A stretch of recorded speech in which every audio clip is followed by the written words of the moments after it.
Yeah, I think the value of appointment marketing is maybe sometimes underappreciated by casinos.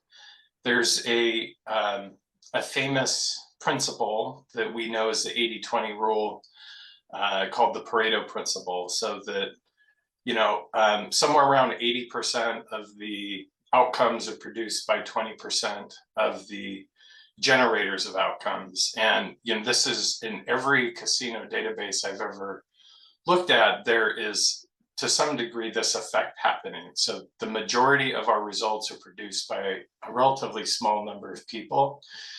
And so I think that's where, when it comes to programming and approaching the build of our marketing calendar, understanding that effect and then ensuring that we're aligning our resources in a way that maximizes that contribution from that small percent of players.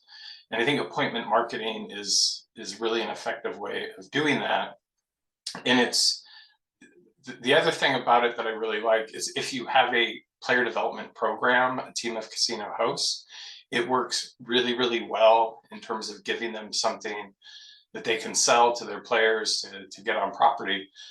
But if you don't have a player development or casino host team, it works really, really well for you to, through the mail, get an invitation to an appointment program to those top players that you don't have the resources to be able to host them. You can still get them to property with these sort of exclusive appointment programs. So I think it's something, thinking back to that 80-20 rule, many times in casino marketing, we're not necessarily allocating resources in that same way. It's not like we spend 80% of our resources on 20% of our players.